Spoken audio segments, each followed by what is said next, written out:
그들이 예수를 끌고 갈 때에 시몬이라는 구레네 사람이 시골에서 오는 것을 붙들어 그에게 십자가를 지어 예수를 따르게 하더라. 또 백성과 및 그를 위하여 가슴을 치며 슬피 우는 여자의 큰 무리가 따라오는지라. 예수께서 돌이켜 그들을 향하여 이르시되 예루살렘의 딸들아, 나를 위하여 울지 말고 너희와 너희 자녀를 위하여 울라. 보라, 날이 이르면 사람이 말하기를 잉태하지 못하는 이와 해산하지 못한 배와 먹이지 못한 젖이 복이 있다 하리라. 그때 사람이 산들을 대하여 우리 위에 무너지라 하며 작은 산들을 대하여 우리를 덮으라 하리라. 푸른 나무에도 이같이 하거든 마른 나무에는 어떻게 되리요 하시니라. 또 다른 두 행악자도 사형을 받게 되어 예수와 함께 끌려가니라. 해골이라 하는 곳에 이르러 거기서 예수를 십자가에 못 박고 두 행악자도 그렇게 하니 하나는 우편에 하나는 좌편에 있더라. 이에 예수께서 이르시되 아버지, 저들을 사여 주옵소서, 자기들이 하는 것을 알지 못함이니이다 하시더라. 그들이 그의 옷을 나눠 제비 뽑을세 백성은 서서 구경하는데 관리들은 비웃어 이르되 저가 남을 구원하였으니 만일 하나님이 택하신 자 그리스도이면 자신도 구원할지어다 하고, 군인들도 희롱하면서 나와 신포도주를 주며 이르되 내가 만일 유대인의 왕이면 내가 너를 구원하라 하더라. 그의 위에 이는 유대인의 왕이라 쓴 패가 있더라. 달린 행악자 중 하나는 비방하여 이르되 내가 그리스도가 아니냐, 너와 우리를 구원하라 하되, 하나는 그 사람을 꾸짖어 이르되 내가 동일한 정죄를 받고서도 하나님을 두려워하지 아니하느냐. 우리는 우리가 행한 일에 상당한 보응을 받는 것이니 이에 당연하거니와 이 사람이 행한 것은 옳지 않은 것이 없느니라 하고, 이르되 예수여 당신의 나라에 임하실 때에 나를 기억하소서 하니, 예수께서 이르시되 내가 진실로 내게 이르노니 오늘 내가 나와 함께 낙원에 있으리라 하시니라. 예수님은 우리를 위해서 손과 발에 못 박히시고 십자가에 달리셨습니다. 우리는 예수님이 십자가에 못 박히신 것만 보고 살기로 작정한 그리스도인입니다. 그러면 어떻게 해야 그렇게 살 수 있을까? 십자가 복음을 바로 알아야 그렇게 살 수 있습니다. 그러면 어떻게 하는 것이 십자가 복음을 바로 믿고 사는 것일까?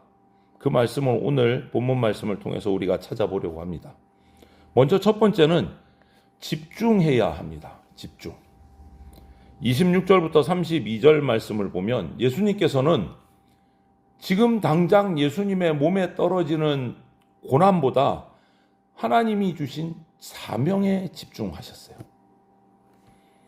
예수님이 십자가를 지고 가시는 길에 많은 무리들이 따랐습니다. 그 가운데 오늘 우리가 본문에서 읽어본 것처럼 여인의 무리들이 따르면서 울고 통곡하며 애통하면서 예수님의 십자가 길을 따라왔어요. 그런데 그 여인들을 향해서, 슬퍼하는 여인들을 향해서 예수님은 내가 아닌 너희를 위해서 울어라, 이렇게 말씀하셨어요. 내가 아니고 너희를 위해서 울어라. 이건 무슨 말이냐면 후일에, 잠시 뒤에 예루살렘의 멸망으로 닥칠 일에 대해서 말씀하신 거예요. 그 예루살렘이 멸망할 때 고통받을 일들을 바라보면서, 그 사람들을 바라보면서 불쌍히 여기신 말씀이에요. 내가 아니고 너희를 위해서 울어라. 여러분, 자기가 지금 고통을 당하고 어려운 가운데 빠져 있는데 다른 사람의 아픔을 생각하는 거 쉽지 않습니다. 하지만 진정으로 사명을 따라서 살아가는 사람이라면 어떤 상황에서도 이웃을 향한 사랑을 잃지 않습니다. 나는 지금, 저와 여러분은 지금 내게 닥쳐온 고난에 너무 집착한 나머지 세상에 복음을 전하고 세상을 위로해야 되는 그리스도인이라는 사명을 혹시 잊고 살아가지는 않는지, 어디 엉뚱한 데 집중하면서 살아가고 있지는 않은지, 오늘 예수님의 이 사명에 집중하는 모습을 보면서 나의 사명을 다시 한 번 더 살피고 집중해야 우리가 십자가 복음을 바로 알고 살아갈 수 있습니다. 두 번째는 제대로 알아야 합니다. 제대로. 33절부터 34절을 보면 예수님은 십자가에서 말씀하셨어요. 아버지, 저들을 사하여 주십시오. 자기들이 하는 일이 뭔지 모릅니다. 이렇게 말씀하세요. 맞아요. 저들은 십자가에 자기들이 못 박은 예수님이 하나님의 아들이시고 자기들을 구원할 그런 그리스도라는 것을 모르니까 못 박은 거예요. 온 우주 만물을 다스리시는 만왕의 왕이시고 만주의 주시다는 사실을 정말 몰랐어요. 그러니까 그런 짓을 한 거예요. 예수님을 십자가에 못 박은 거예요. 몰라서, 알지 못하니까. 여러분, 우리는 어떻습니까? 오늘날은 어떻습니까? 혹시 예수님이 주 하나님 되심을 알지 못해서 마음대로 살아가고 있지는 않은가 내가? 우리 죄 때문에 십자가 고초를 겪으셨는데 여전히 죄에 대해서는 무감각하게 아무렇지도 않게 살아가고 있지는 않은가? 예수님, 그리고 예수님이 지신 그 십자가를 바로 알아서 날마다 주님께 순종하는 삶을 우리는 살아가야 됩니다.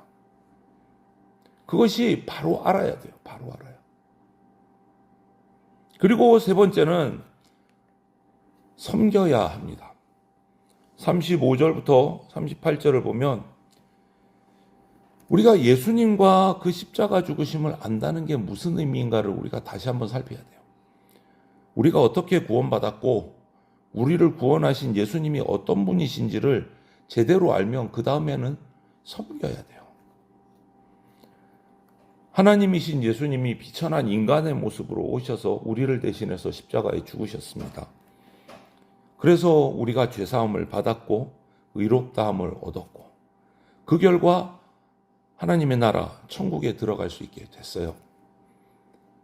우리를 위해 십자가에 달리셨는데 오늘 그 십자가 아래에 있는 사람들은 예수님을 비웃고 희롱하고 조롱하고 있어요.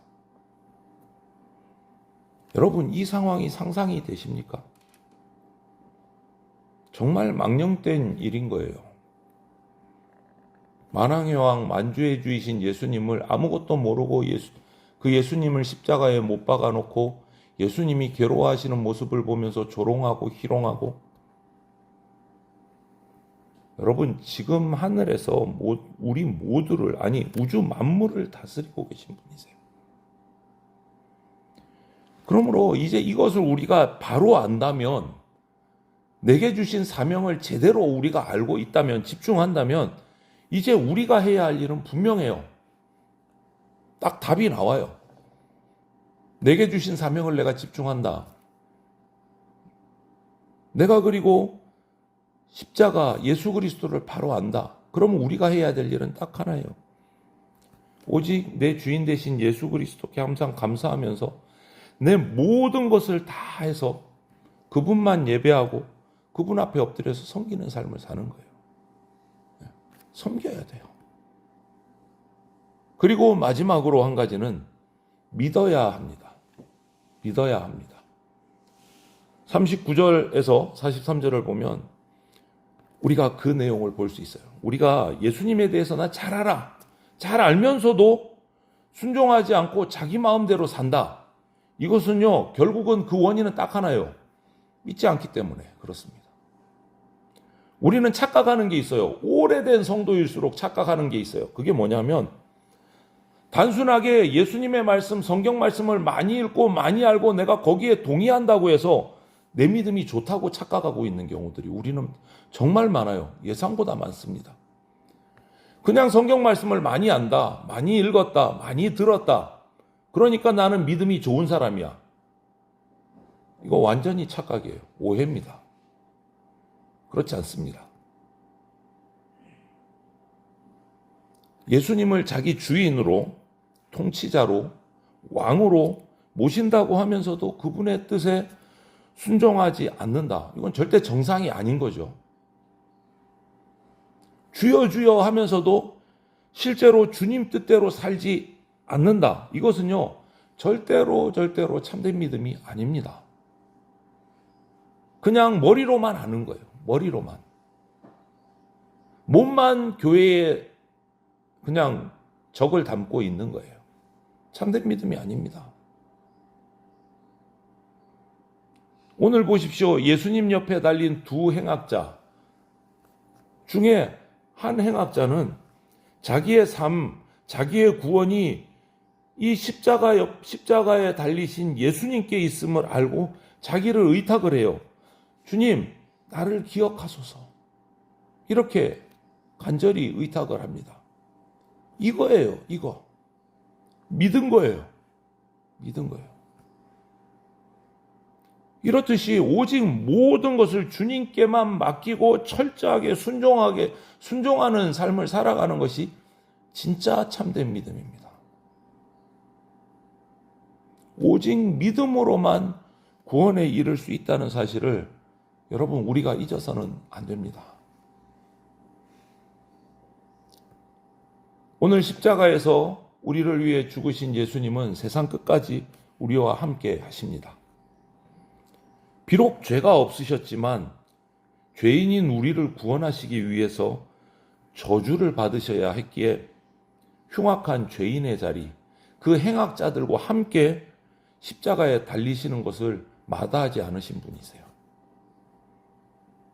거룩하신 예수님, 하나님이신 예수님이 그 최악의 죄인의 자리, 십자가의 자리까지 내려가셨다면 그분이 우리를 위해서 가시지 못할 자리가 어디 있겠습니까? 항상 우리와 함께 계십니다. 내가 어떤 형편에 처하든지 내가 주님을 찾고 주님을 바라보기를 원하시면서 그곳에 내 곁에 계시는 분이시다라는 거예요. 여러분, 십자가를 지는 일이 우리 은혜의 시작입니다. 잊지 마십시오. 구레네 사람 시몬이 예수님의 십자가를 대신 진 것은요, 진짜 생각지도 못한 엉겹결에 그냥 붙들려 가서 진 거예요. 뭔지도 모르고 십자가를 졌어요. 하지만 그 일로 인해서 나타난 결과는 엄청납니다. 그 시몬의 인생이 완전히 바뀌었습니다. 후에 마가복음 15장이나 로마서 16장을 보면 그 가정이 변화됐고 그의 아들 루포는요, 교회에서 중요한 일꾼이 되어서 사도 바울의 인정을 받는 사람이 됐어요. 억지로 맨 십자가였지만 시몬에게는 인생을 바꾸는 구원의 선물이 된 거예요. 여러분, 억지로 맨 십자가도 은혜의 통로가 이처럼 된다면 하물며 자원해서 지는 십자가는, 내가 주님 앞에 자원해서 지는 십자가는 더 말할 게 없는 겁니다. 엄청난 은혜인 거예요. 오늘 내가 주님께서 올라가시면서 우리에게 남기신 그 사명에 집중하면서 그 일을 위해서 져야 되는 십자가가 무엇이 있을까 묵상해야 됩니다. 그리고 그 사명에 집중해야 돼요. 십자가를 바로 알아야 됩니다. 그리고 섬겨야 됩니다.